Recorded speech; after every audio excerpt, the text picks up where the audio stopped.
I made the mistake of having lunch before stream, and I'm just looking at my half-eaten bowl of instant mashed potatoes. The beans are long gone. Now it's just to finish off the potatoes.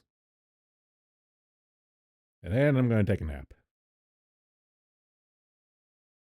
Potatoes. Gonna have another spoonful. Oh.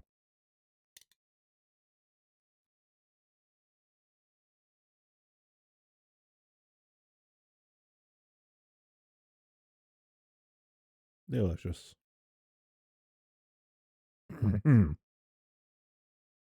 Yeah. NBC reporter triggered into histrionics as Ramaswamy nails race baiting gotchas. I'm not entirely sure if this is a continuation of the same interview or if this is another interview, but I talked about this guy the other day. I was saying he wasn't going to, bite the SJW virtue signaling purity test nonsense. Vivek Goswami has done it again, running circles around corporate media hacks whose brains simply don't have the same gear, and so they melt down.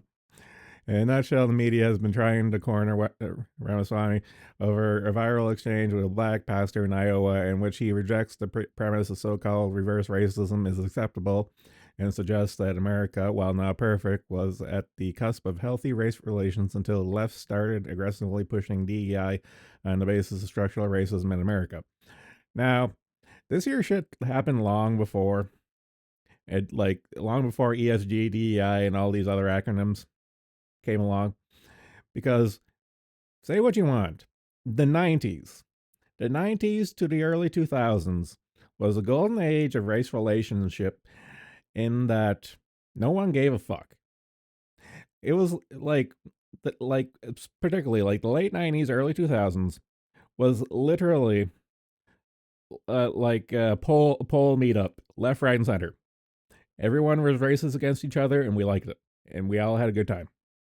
It was great.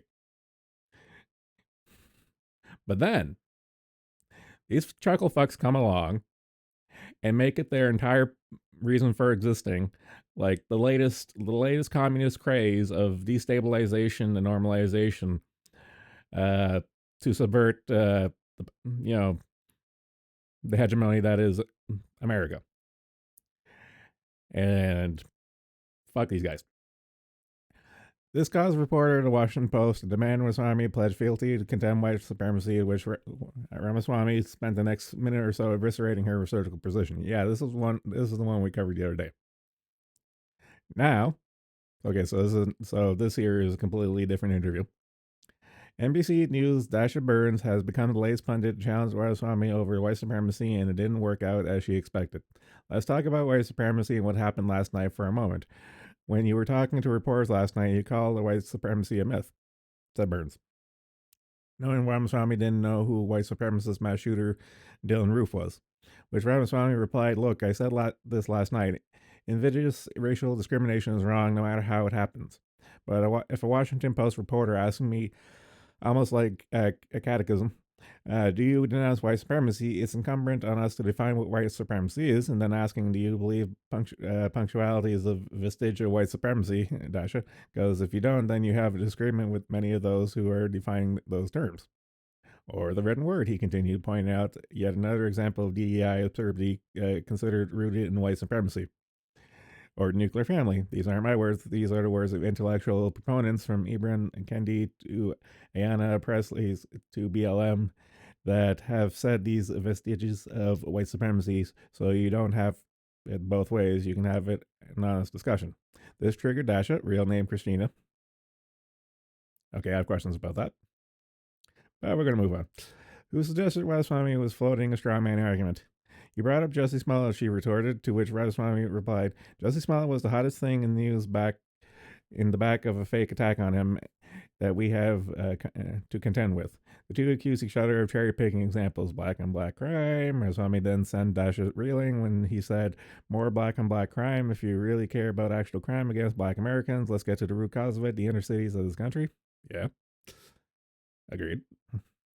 Ramaswamy then sent Dasha. All right. Burns then cited the ADL over 30% increase in white supremacy propaganda last year, to which Vivek said, yeah, the ADL I don't think is a particularly credible source when they cherry pick information.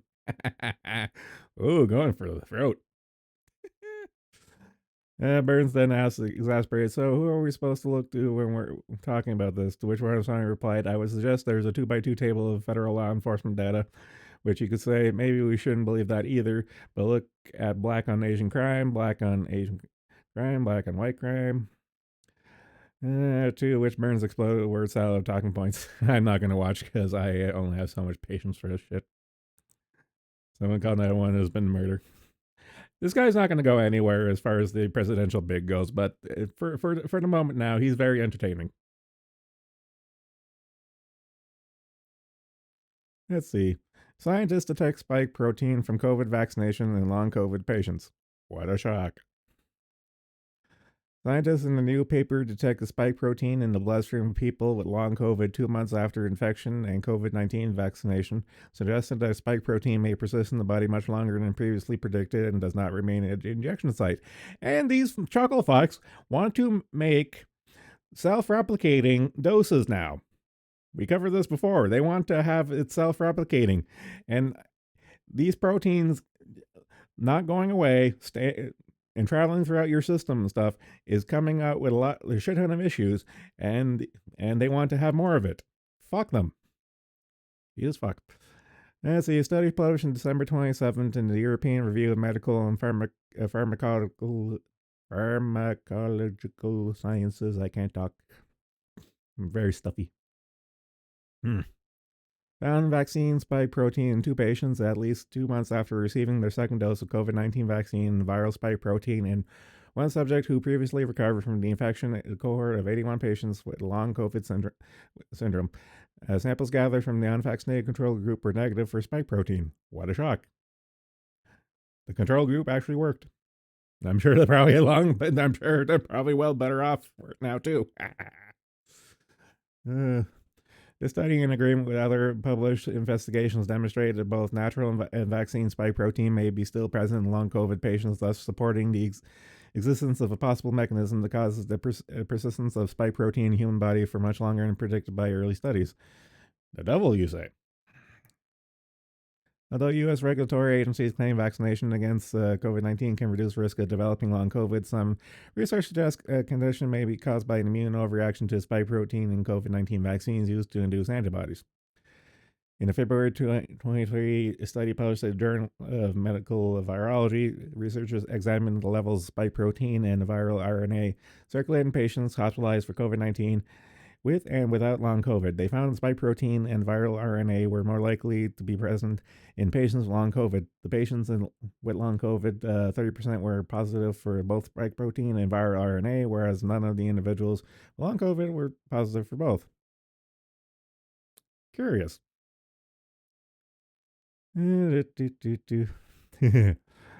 CDC claimed that spike protein was harmless and quickly breaks down. Well, as with everything else that comes out of the government's mouth, that was a fucking lie. When COVID 19 vaccines were first authorized, the Center for Disease Control and Prevention said the spike protein produced by the body after receiving a COVID 19 vaccine is a harmless piece of spike protein. Furthermore, the agency stated the spike protein didn't last long in the body, breaks down within a few weeks like other proteins. The Infectious Disease Society of America, a resource center funded partly through the cooperative agreement with the CDC, estimated the spike protein generated by COVID 19 vaccine only lasts up to a few weeks in the body. An early Pfizer biodistribution study showed that COVID 19 spike protein gets blood after vaccination, where it circulates for several days before accumulating in organs and tissues, including the spleen, bone marrow, liver, adrenal glands, and high concentrations in the ovaries. In this study, researchers found vaccine mRNA was present from the day of vaccination and persisted in the bloodstream for weeks after vaccination. Wow. In August 2023 paper published by Biomedicines, researchers found the design of the mRNA COVID vaccines allows uncontrolled biodistribution, durability, and persistent bioavailability of spike protein inside the body after vaccination, which could potentially damage tissues and cause disease. You don't say.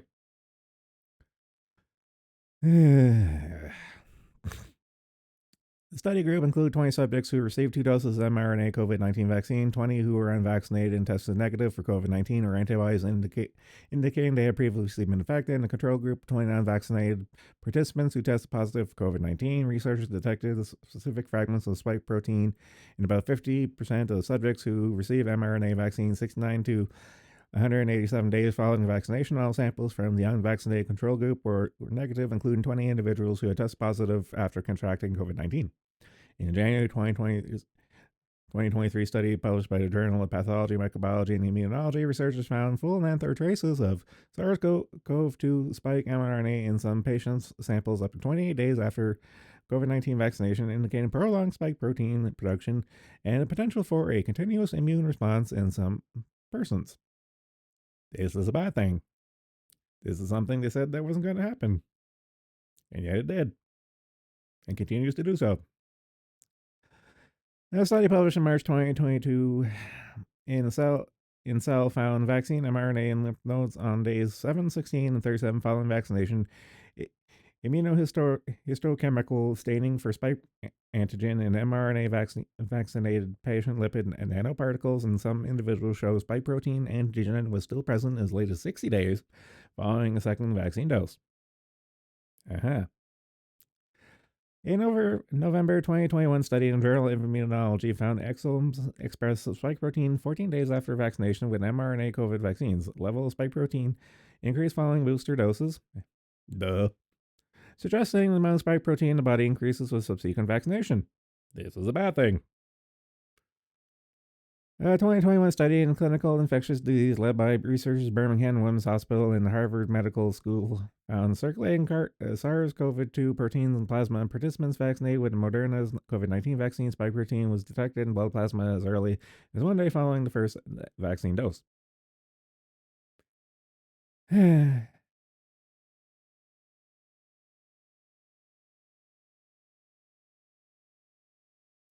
know nothing's ever going to come from any of this. It's still frustrating, though.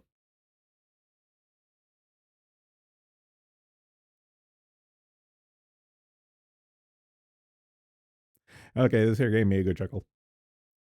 St. Louis mask mandate rescinded less than 24 hours after woke health officials get trigger happy. The city of St. Louis reversed course in less than 24 hours after re-implementing mask mandates, announcing Friday afternoon they would no longer require city employees to mask up while working following pushback from hospitals, health experts, and the governor. You fucked up when you pissed off everyone. The city of St. Louis says updated its communications with employees surrounding masking, said a representative of Mayor Tishara Jones. Tishara? I'm going to get better at these names. The City of St. Louis Department of Health strongly recommends masking indoors for all City of St. Louis employees effective immediately. This came out one day after City Health Director, oh dear God, Matty Fazda Davis said the COVID-19, RSV, and flu cases in the city justified masking up again. Friday, however, the department updated its original statistics with less alarming data regarding RSV trends according to KSDK. BJC is not seeing a strain on hospital capacity. BJC healthcare officials told the outlet, adding, "We are experiencing seasonal increase in respiratory illness, which is typical for this time of year." Mercer Hospital described it as typical winter. St. Louis County said they haven't seen any out of the ordinary strains in the health system. Luckily, our influenza has not spiked yet and it's going up, but it's not nearly what it was last year, according to Dr. Jim Hinrich, interim co-director of St. Louis County Department of Public Health. It's moderate. It's not alarming. Governor Mike Parsons' office confirmed to 5 on your side. It had a conversation with Jones' office on Friday related to the city's mask policy shift. The health department had originally claimed COVID-19 hospitalizations were up 38% over December, as 278 people were hospitalized with, but not necessarily because of, COVID-19 during the week of December 23. Flu cases rose an alleged 455%. Perhaps, as Ian Miller noted on X, the reversal was because of the sudden realization that masks never made a difference in St. Louis anyway.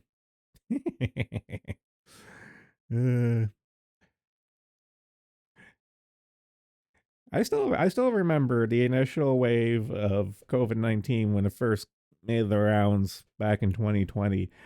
Like this line in particular. You know, hospitalized with, but not necessarily because of COVID-19. Because I still remember more than one vehicle accident.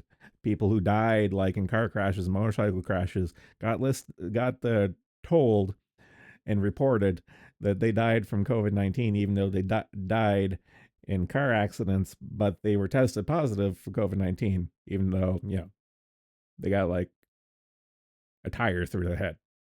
Is so misleading, so misleading. Okay, this one gave me a good chuckle too. Have a Metamucil and delete your account. Harvard prof self-immolates with elitist attacks on Chris Rufo. It would be an understatement to say that the academics elites are absolutely seething over the takedown of Harvard President Claudine Gay, whose rise of power was brought to you by the letters DEI and, of course, the capital P for plagiarism. There were two major players involved in their downfall: billionaire investor Bill Ackman and journalist Chris Rufo. Now, the establishment tentacles like Business Insider and the New York Times are going after Ackman's wife for allegedly plagiarizing part of her dissertation, which, after reading their hit pieces, may be 0.01 on the gay scale. Oh, God, I gotta remember that one. Mental note: refer to all instances of plagiarism on the gay scale.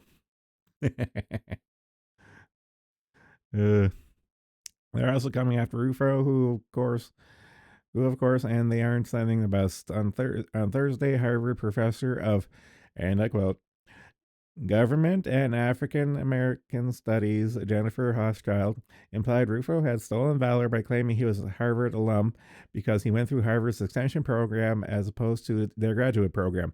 This is going to get interesting really quickly and is very fucking hilarious. Ahem. On Rufo, what do integrity police say about his claim to have a master's degree from Harvard, which is actually from the Open Enrollment Extension School? Hofstra wrote an X. Those students are great. I teach them, but they are not the same as what we normally think of Harvard graduate students. She was immediately smoked by community notes. Let's see. This broad. On Rufo, what do integrity police say that master degree from Harvard, which actually opened enrollment school with students grades to teach them not the same what we normally think of Harvard graduate. Now for the community notes. The Harvard Extension School is a fully accredited Harvard school. Their degrees and certificates are done with the Harvard University insignia. Their graduates walk the university commencement and become members of Harvard Alumni Association, which means they graduate from Harvard and they're masters. And then there's replies. Your joke, Claudine Gay plagiarized the acknowledgments from one of your papers, and now, out of some bizarre desire for revenge, you're trashing your university's continuing education school, said Rufo, adding, have a Metamucil and delete your account. Woof. Going right for the fucking throat. I love it. I love it.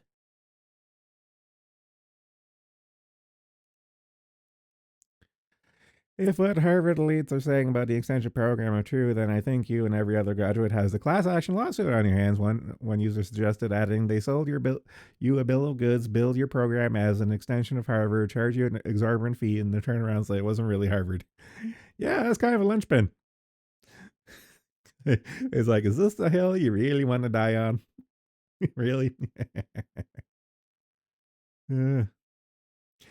I like from Zernovich. It's a master's degree. If you claim otherwise, when Harvard is engaged in false advertising, is subject to a lawsuit for fraud. Is this your claim? Harvard is engaging in fraudulent advertising? Hochschild kept digging, posting. Rufo could have proudly and honorably said, I pulled myself up by my bootstraps to prove that I have a master's degree from Harvard Extension School along with other smart and gutsy students. Instead, we use weasel words to try to attach himself to Ivy status and prestige and security. Zip Rufino wasn't attempting to conceal anything. Lamau, you just keep proving how far Harvard has fallen. Here's his post. Good for you trashing your students. Oof.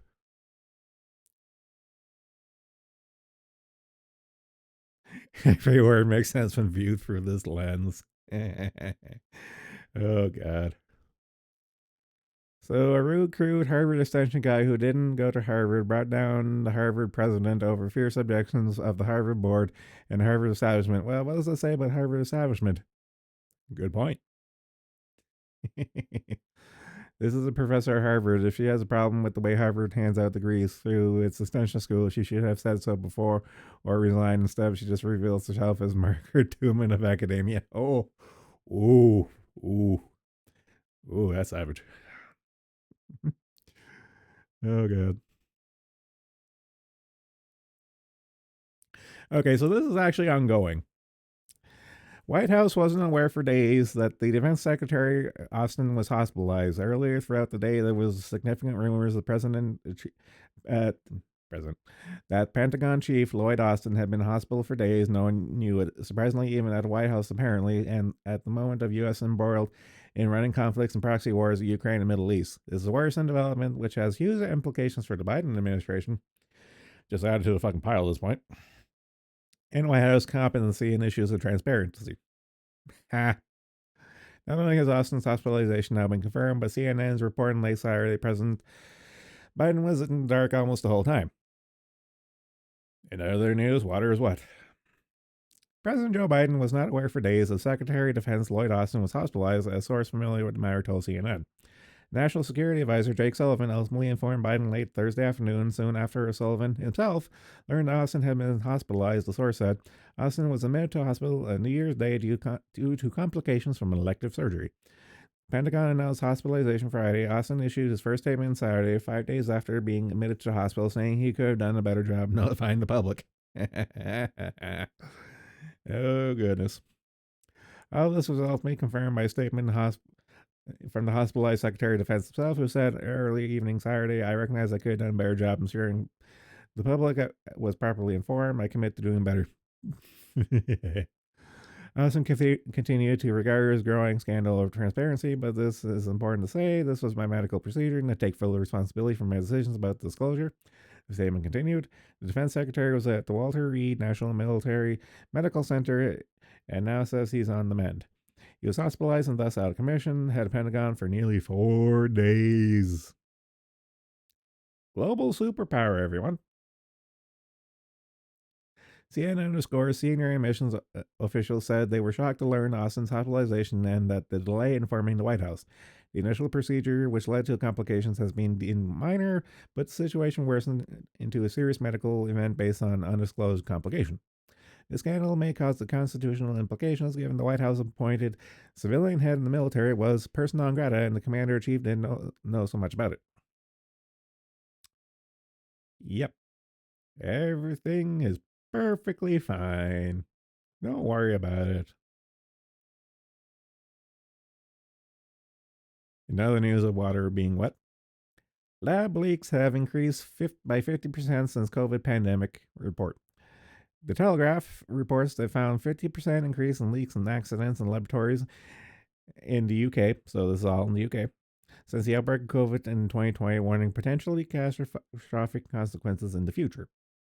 The report notes that a Freedom of Information Act request sent to all British universities, government research bodies, and the Health and Safety Executive yielded results showing that dozens of dangerous viruses and bacteria, including anthrax, rabies, MERS, are being stored close to large populations, potentially placing citizens at risk.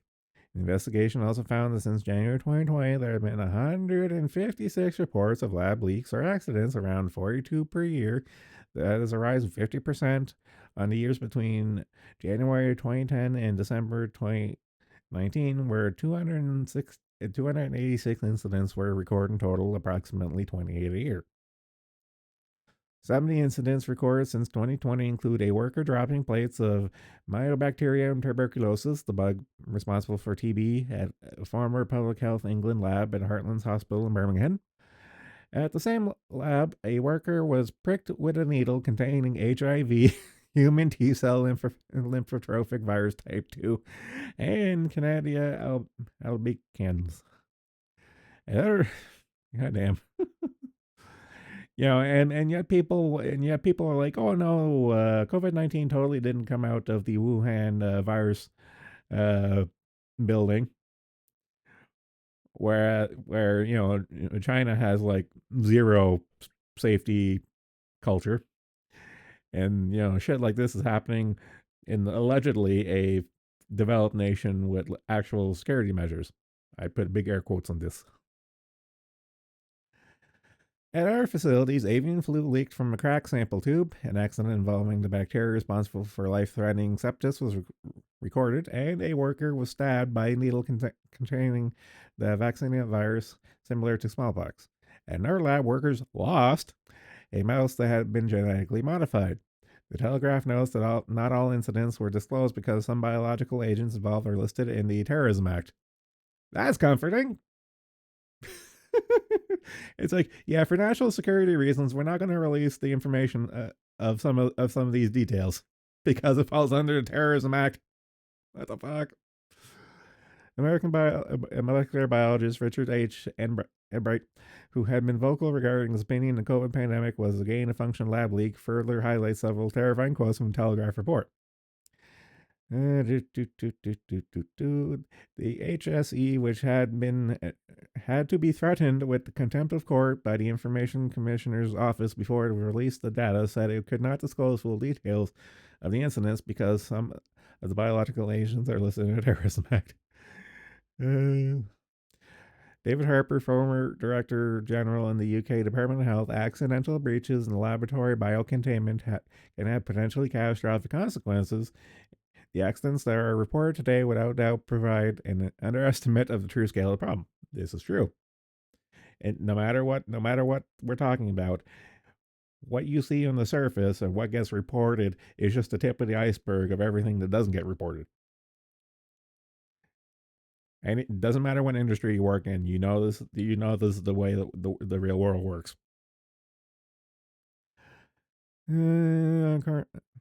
Colonel Hamish de Breton Gordon, former commander of NATO's chemical, biological, nuclear defense forces, said there's apparent lab leaks in this country alone show we're sitting on ticking time bomb. Yes. And I feel like going through my Twitter feed. Is that all I got? Twitter. Yeah, apparently Alex Jones is live on Twitter. Good for him. News. Yada yada yada yada yada yada. Oh, this is interesting. Okay, so I'm sure we've all heard of the 737 the plane that blew out a door. Alaskan 737 MAX cockpit data erased after mid-flight door blowout. Ah, this is curious.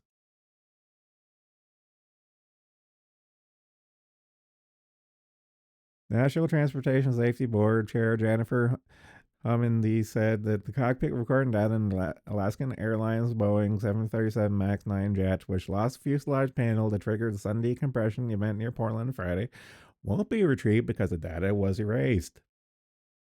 Ah. Ah. On Sunday, Homendy told reporters that the Alaskan Air Flights 1282 made an emergency landing in Portland International Airport. The ground crew did not pull the circuit breaker on the cockpit voice recorder or black box to preserve the audio, which only holds 2 hours of data as required by federal law. There was a lot going on the flight deck and on the plane. It was a very chaotic event. The circuit breaker for the CVR cockpit voice recorder was not pulled. The maintenance team went out to get it, but it was right at about the 2 hour mark, Homie said. She continued, the cockpit voice recorder was completely overwritten. There was nothing on the cockpit voice recorder. Routers noted that the U.S. cockpit recorder only needed to log 2 hours of data versus 25 hours in Europe for aircraft made after 2021. The NTSB had said the audio could have shed more light on the moments leading up to the aircraft's door ripping off the fuselage at 16,000 feet. Having called on the FAA to change the rulemaking on cockpit recorders, extending the recording time from 2 to 25 hours for all aircraft. Why this is not the case right now? If that communication was not recorded, then it's an unfortunate loss for us and a loss for the FAA and a loss for safety because the information is key just not for the investigation but for improving aviation safety. During the decompression event, the new generation Apple iPhone was sucked out. Okay, I saw this an hour ago. This was really interesting. A new generation Apple iPhone was sucked out of the plane and landed near a road in Portland. Next user named Shannon Bates discovered a device which did not appear to be damaged. So this iPhone got yeeted out of a plane 16,000 feet and survived. Yeah, score one for Apple for once. Uh, doo, doo, doo, doo. Stems from a manufacturing oversight, a sign of a deficiency. The Spirit Air Systems Boeing key supplier. Like this plane, this like the 737 has been nonstop issues since day one, since it's been designed, and I'm surprised any of them are still flying at this point, given how much of a shit show it is for that thing falling apart. Don't forget the Max program is a flying disaster. As a reminder, the 737 Max was designed by clowns who in turn supervised by monkeys. I remember reading that. Good times. The FAA previously rejected NTSB's call for upgrade aircraft with new cockpit voice recorders that should be reversed since Max jets designed by clowns who turn supervised by monkeys can to fly around. Clown World. Paste. Okay, paste.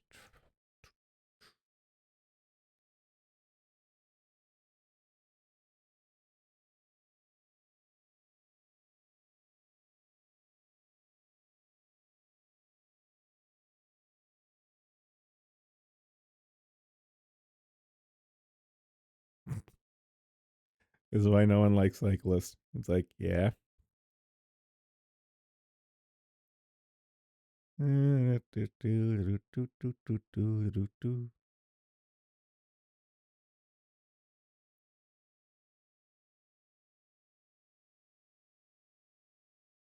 I say both. Both are to blame for that. Yeah, there's the dedicated article from Bloomberg about the 16,000 foot drop of the iPhone.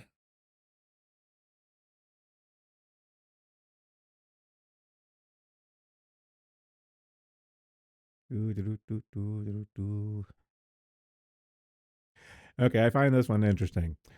Poland apparently blocked Nord Stream investigations. I wonder why. Not going to say anything. I'm going to think it.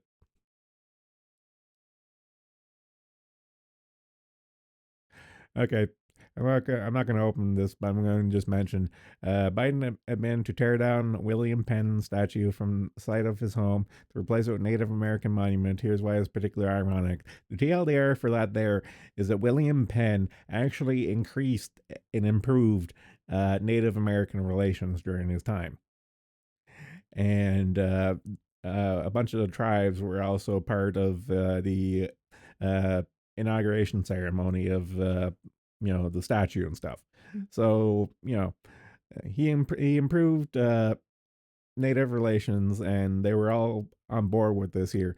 And then you just know it's upper middle class white SJWs. They're like, okay, he's a white straight Christian man, so he has to be torn down. Even though the people in question, the natives, are like, no, this guy is good. Fucking clown world. This shit needs to stop. Protest.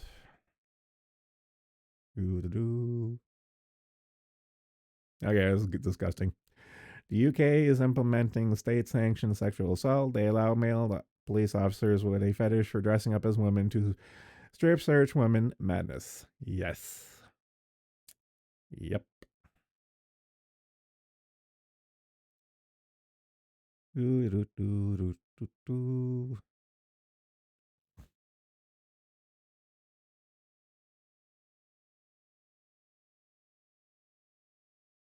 Hunter Biden contempt resolutions introduced to the House. Good luck with that.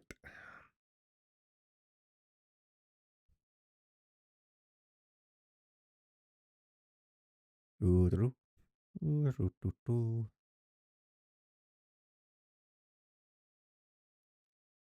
Okay, I'm not gonna click on this, but this is making the social media rounds of TikTok doctor says it's okay to be fat and obesity should be normalized.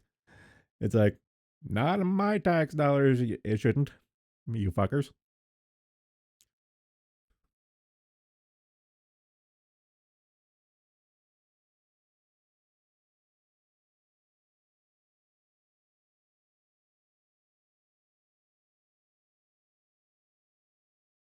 Yeah, and I mentioned it before, but the farmers' protest in Germany is on the go right now.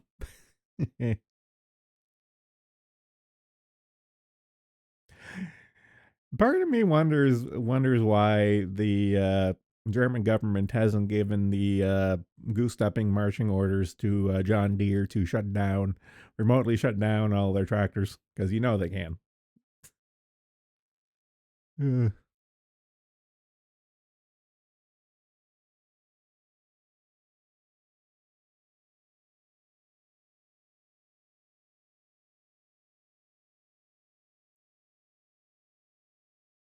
oh boy.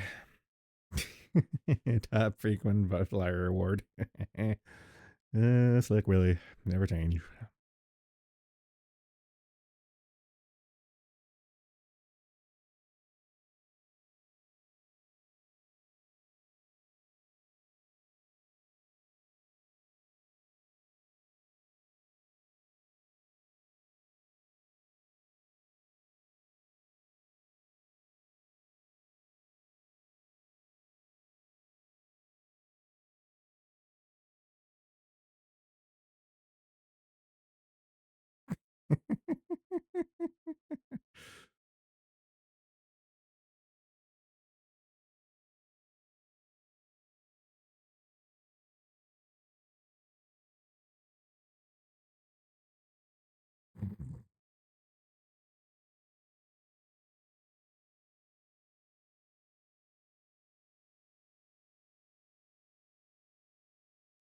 Yeah, that's kind of neat.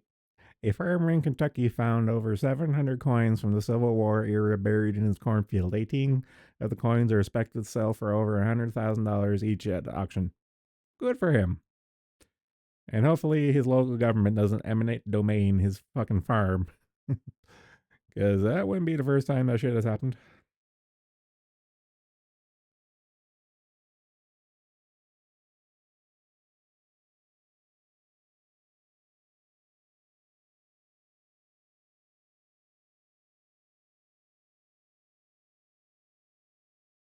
What the fuck is this fucker still doing around? Dylan Mulvaney turns heads on global Golden Globes red carpet as he approaches the 1 year anniversary of disastrous Bud Light campaign that cost the iconic brand billions. Ugh, ugh. Looks like a fucking demon just staring into your soul. Ugh.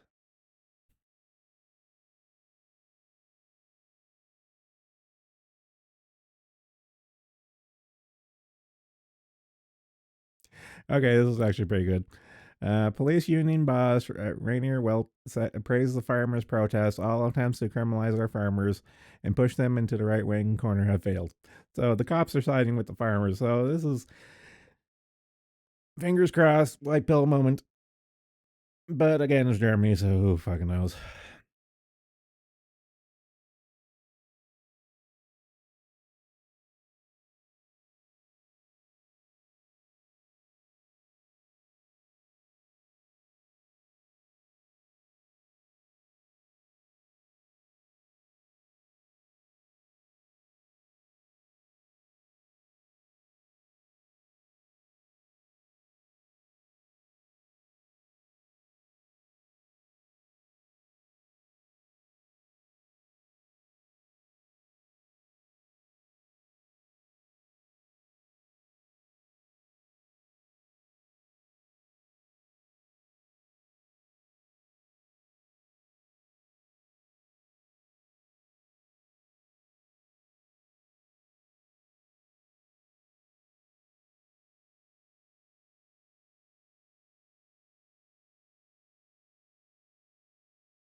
Okay, this one's pretty wild.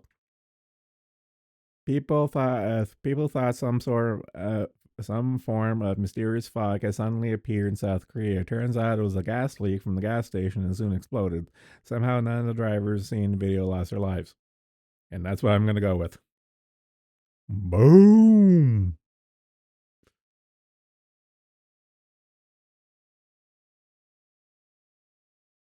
That's a lot of gas.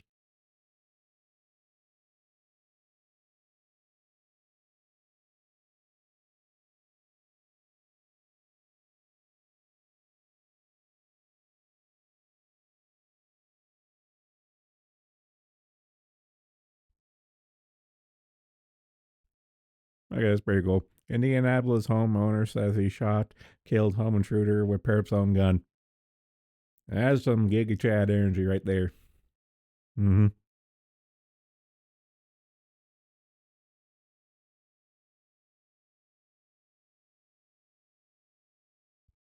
MSNBC host ridiculed for crying over January 6th. I remember this.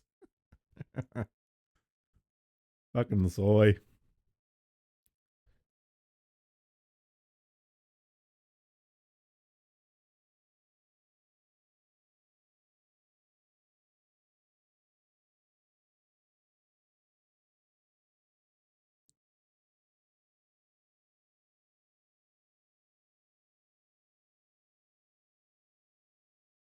Ugh. Texas homeowner finds a grenade in their wall while doing home renovation project. Ugh. That's horrifying. A homeowner in Texas found a hand grenade hidden in the walls of their new home after beginning a renovation project over holidays. The White Settlement Police Department responded to a call from a perplexed homeowner and evacuated the area. The Fort Worth Fire Department arson bomb investigation team then arrived and determined that the grenade thankfully did not contain explosive materials. Neighbors who Neighbors were quickly allowed back into the area to go about their New Year's Eve celebrations. The White Settlement Police Department shared a story and photos of the grenade on their Facebook page. And it's not clear whether the previous owner would hide a grenade in the walls of their home or a cutlery drawer as shown in pictures, but upon looking at the picture of the decrepit house, I would make a few guesses. But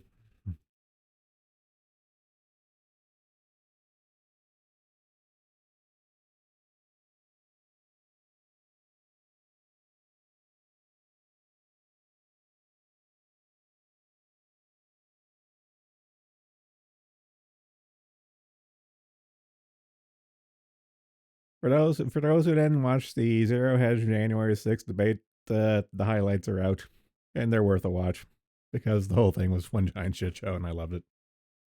Uh,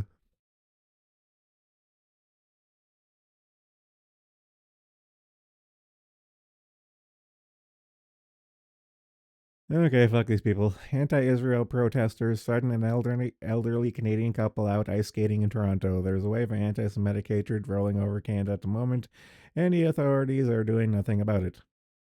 Yep, that's how it is. I say down with the day of the rake. We need to long since upgrade to the day of the leaf blower.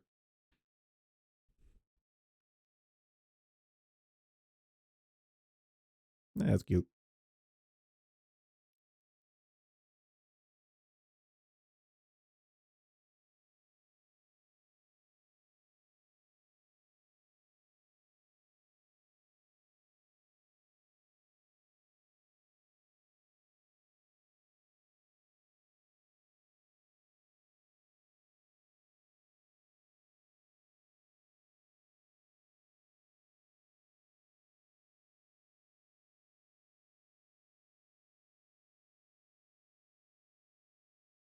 I'm sorry, what? Biden administration dramatically lowered standards related to immigrants from China and reduced the number of questions asked from 40 to 5. And yet, they're always about Trump collusion with Russia. Eh, Wonder if people are ever going to start questioning Biden's collusion with China.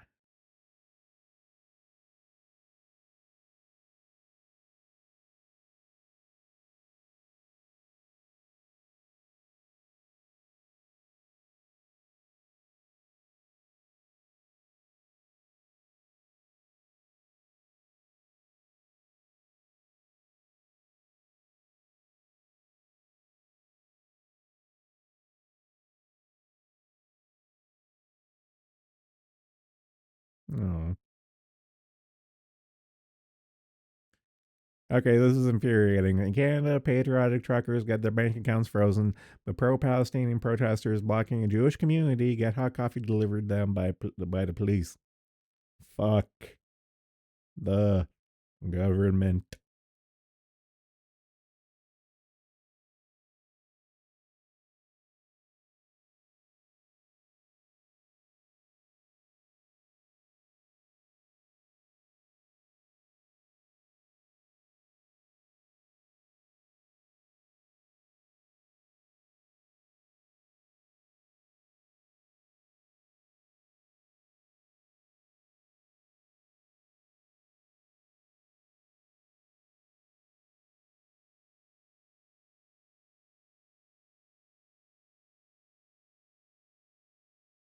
Okay, that's pretty neat. Christian Lebanese hackers launch a cyber attack against the Beirut airport, forcing it to close down. Messages appear on all screens condemning Hezbollah and Iran for trying to drag Lebanon into war with Israel. Based.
To crowd and praise. What if I got hit by a bus instead of going to university today? Unrelated, but does anyone know any bus drivers? Mental note to make fun of her for that later.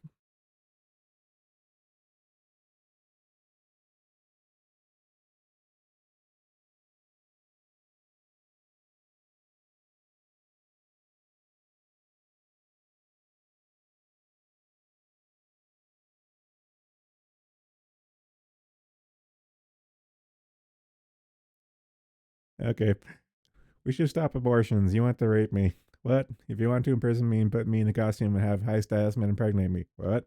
Panting, the wires will hold my wrist while they drive themselves deep into my fertile womb. For the record, this is verbatim the plot of The Handmaid's Tale, and it is the author's poorly disguised fetish, and yet leftists will die on the hill of like literally The Handmaid's Tale. It's like that's his fat fic, you know that, right? Right? It's not a cautionary tale. It's literally his fat fic.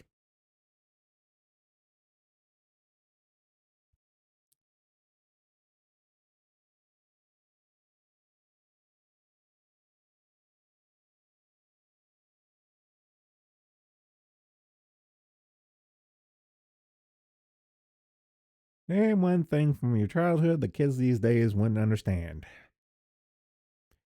Changing the channel to get your Nintendo to work. Channel 3 for the win.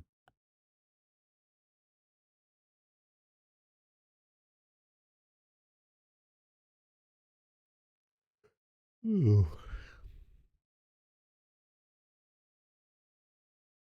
Okay, this was a couple neat things. I'm going to go to the video game one in a minute. But for those who haven't heard, Jenk of all people is saying this. Now John Fetterman is telling everyone how he's not progressive. He's rejects us, and now is calling Harvard Pinko. What the fuck? This is why people lose hope because of frauds like Fetterman. You work hard and get progressives elected and they turn to Republicans instantly. But no, here's the actual kicker of it. Fetterman literally went to a mental hospital and now he's no longer progressive. Whatever therapy he went through should be studied and replicated across the country and the world. Oh god. Uh, that is actually pretty neat. 50 years of video game review, 1970 to 2022. 1971, arcades adopt video games with early classics like Computer Space and Pong. 1977, the Atari 2600 is released, bringing Space Invaders and Pac Man into homes with swappable game cartridges. 1982, Pac Man is the highest grossing game for a third year in a row. 1983 to 1985, oversaturation of low quality games crashes the industry as console revenue fell over 90% from 1983 to 1985. 1989, Nintendo launches the Game Boy. 1991 to 1994, Street Fighter II and Mortal Kombat 2 are released with congressional hearings on violent video games soon after. Ah, those are days. 2003, Valve launches Steam, a digital PC game store. Steam has 120 million active users and generates an estimated 8.6 billion in revenue in 2023. 2007, the iPhone launches as the handheld revenues peak and are overtaken by mobile games. 2011 to 2013, Minecraft and GTA 5 released, becoming the first and second best-selling games of all time. 2016, launch of first VR headset in modern era, the Oculus Rift. 2017, Fortnite launches and popularizes the Battle Pass system. 2020, Among Us becomes a pandemic phenomenon as lockdowns push game revenues higher. Games like Genshin Impact refine the formula of free to play with microtransactions. And God help us, that's not going to go away anytime soon. That's kind of neat to see, arcade peaks in the 80s, and then the video game crash, and then everything starts climbing up. But then you see, mobile just go woof, off the chart. I'm a little leery about VR AR, I'm kind of leery about the profitability and market share of VR AR. I'm a little leery about those numbers. Mobile I can buy, but eh.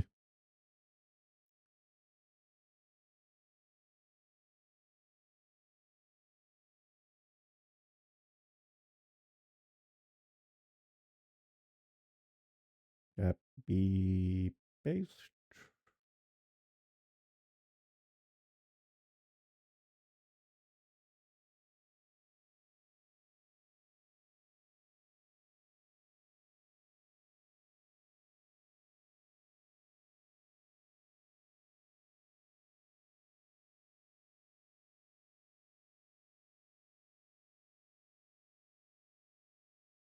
Hmm,